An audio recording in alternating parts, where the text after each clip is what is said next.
আইন, এত বিধি, এত প্রবিধি, এই যে এন্টারপ্রেনিউরিয়াল অ্যাক্টিভিটি, সাধারণ আমজনতার, ইনভেস্টর, ব্রোকার, আমরা কেমন যেন এই এত বেড়াজালে ওদের আবদ্ধ করে দিয়েছি। এখনো আসলে বিদেশি বিনিয়োগকারীরা পুঁজিবাজার আসছেন না সেভাবে, বরঞ্চ গুটিয়ে নিচ্ছেন নিজেদের। এত বেশি আপনার আইনের জাল, মারপ্যাচ, এগুলো থেকে বের হয়ে বেনেভোলেন্ট, পেট্রিয়টিক এবং বাংলাতে আইন তৈরি করে আমাদের আগাতে হবে। এই আইন সবসময় মানে যারা দুর্বল তাদের উপরে আপনার আইনের খড়গ নেমে আসে। আপনার সবচেয়ে বড় প্রয়োজন হলো দেশপ্রেম, জ্ঞান, মেধা, এগুলো প্রত্যেকটা মানুষ আশরাফুল মুখলুকাত, সবার বেসিক নলেজ আছে, সবাই সবকিছু বুঝে। কিন্তু আমরা যারা তথাকথিত জ্ঞান বিতরণকারী বা জ্ঞান নিয়ে চর্চা করি, আমরা এমন এটাকে মানে ক্লামজি করে দেই, এটাকে এমন আনরিচেবল করে দেই যে সাধারণ ইনভেস্টর যারা, সাধারণ ব্যবসায়ী যারা, অ্যাডাম স্মিথের যে সে আমি 1776 সালের লেইসেস ফেয়ার, যে কেন ক্রেতা বিক্রেতাকে তুমি ফ্রিনেস দাও, বাংলাদেশের প্রত্যেকটা মানুষ অত্যন্ত কষ্ট সহিষ্ণু এবং এরা কিন্তু এন্টারপ্রেনিউরিয়াল রেস, কিন্তু আমরা কিন্তু সেই সুযোগটা আমরা কেন জানি, আমরা যারা মানে রেগুলেটরি লেভেলে আছি, আমরা যারা হর্তাকর্তা, আমরা কেন জানি। আমি একটা ছোট্ট উদাহরণ দিয়ে আমি আপনার এই প্রশ্নের উত্তর শেষ করছি। আপনি ইস্ট ইন্ডিয়া কোম্পানির নাম শুনেছেন। এই ইস্ট ইন্ডিয়া কোম্পানি কিন্তু একটা কোম্পানি। বাংলাদেশে আমাদের একটা কোম্পানিজ অ্যাক্ট আছে, কোম্পানিজ অ্যাক্ট 1994। এটা আগে পাকিস্তান আমলে বা ব্রিটিশ আমলে এটা ছিল কোম্পানিজ অ্যাক্ট 1911। এটাকে জাস্ট অল্প কিছু চেঞ্জ করে আমরা এটাকে কোম্পানিজ অ্যাক্ট 1994 বানিয়েছি। এই কোম্পানিজ অ্যাক্টেরও মানে এই কোম্পানিজ অ্যাক্টের পরে ব্যাংক কোম্পানিজ অ্যাক্ট আছে একটা 1991। তারপরে আপনার নন ফাইন্যান্সিয়াল ব্যাংক ইনস্টিটিউট আইন, এত আইন, এত বিধি, এত প্রবিধি, এই যে এন্টারপ্রেনিউরিয়াল অ্যাক্টিভিটি, সাধারণ আমজনতার, ইনভেস্টর, ব্রোকার, আমরা কেমন যেন এই এত বেড়াজালে ওদের আবদ্ধ করে দিয়েছি। আমি ইস্ট ইন্ডিয়া কোম্পানি 1600 সালে লন্ডন স্টক এক্সচেঞ্জে এরা এনলিস্টেড হয়েছিল, হয়ে এরা আমাদের ইন্ডিয়াতে এসেছিল ব্যবসা করার জন্য। এরা এত বেশি এন্টারপ্রেনার ছিল ভাই, পোহালে সর্বরি বণিকের মানদণ্ড রাজার রাজদণ্ডে রূপান্তরিত হলো। তার মানে they were so free to act, এরা আপনার বণিক থেকে রাজা হয়ে গেছে। আর আমরা আমাদের এত আইন, বিধি, প্রবিধি এগুলো করে আমরা ব্যবসা তো দূরের কথা, আমাদের সব কিছু মানে সবাই লুজ করে আমরা একেবারে ওই যে বললেন তলানিতে চলে গেছি। তাইলে আমি মাননীয় অর্থমন্ত্রী যেটা বলেছেন, আমার কাজিন ছিলেন ডক্টর আকবর আলী খান, উনি কোনো এক সময় ডিরেগুলেশন কমিশনের চেয়ারম্যান হয়েছিলেন। আমার তো মনে হয় এখন সময় হয়েছে যে আমাদের ডিরেগুলেশন করতে হবে।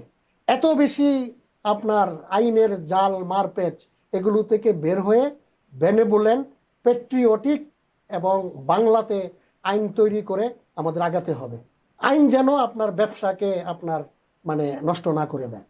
একটা কথা আছে যে উইড আউট করা, যেটা অপ্রয়োজনীয় ফাইল থেকে নিয়ে ছুঁড়ে ফেলে দেওয়া। হ্যাঁ, এটা এগুলো না করলে হবে কি, যে আপনি যেটা বলছিলেন যে এত আইন, এত বিধি, এত প্রবিধান, মানুষ মনেই বা রাখবে কিভাবে?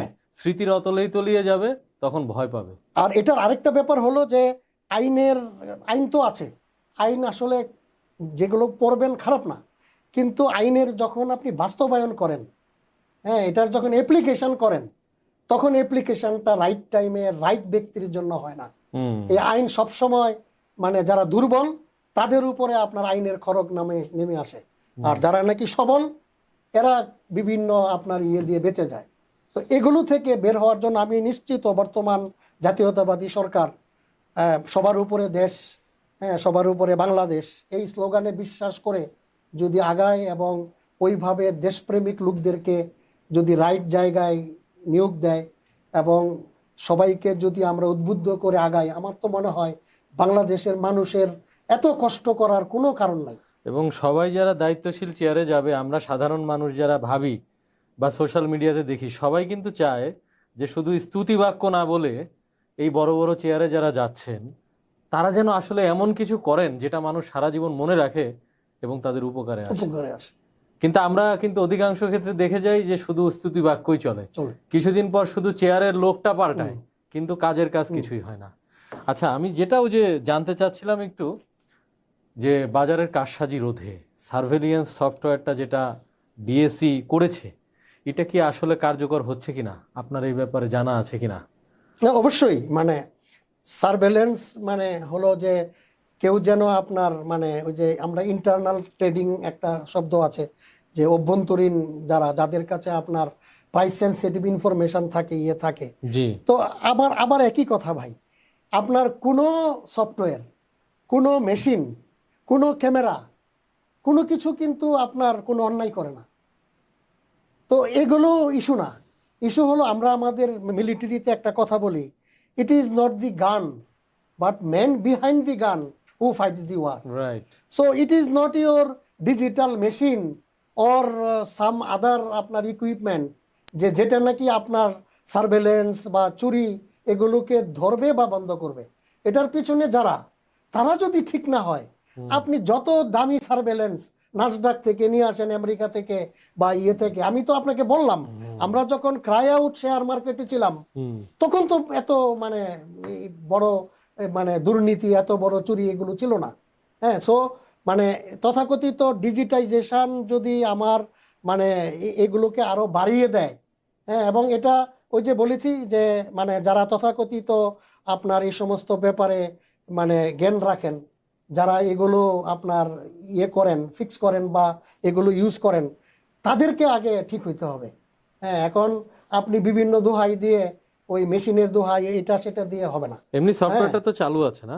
সফটওয়্যার ইজ দেয়ার, সফটওয়্যার চালু আছে, বাট এটা যারা চালাচ্ছে বা এটা থেকে ইনফরমেশন নিয়ে যারা আপনার অ্যাকশন করার কথা, ওনারা যদি ঠিক না হন তাহলে সফটওয়্যার দিয়ে কিছুই হবে না। মানে ওই যে কাজের গরু কেতাবেই আছে, এটা গোয়ালে আর নেই। অবশ্যই আপনি আপনার বাসায় আপনি সিসি ক্যামেরা রাখলেন, বাট সিসি ক্যামেরা তো Monitoring নাই। এটা তো আপনাকে somebody has to monitor, even monitor হলো, বাট মনিটরের পরে এটাকে যে আপনার ডিসপোজ অফ করা, হ্যাঁ, যে এটা অন্যায় করলো তাকে ধরা, তার উপরে অ্যাকশন নেওয়া, এগুলো যদি না হয় তাহলে তথাকথিত ডিজিটাইজেশনকে আপনি ব্লেম করে বা করে কোনো লাভ নাই। রাইট। আরেকটা জিনিস যেটা আপনার সুদীর্ঘ অভিজ্ঞতা থেকে জানতে চাই, যে আমাদের পুঁজিবাজারে এই বিদেশি বিনিয়োগকারীরা কেন এত নিরুৎসাহিত হচ্ছে?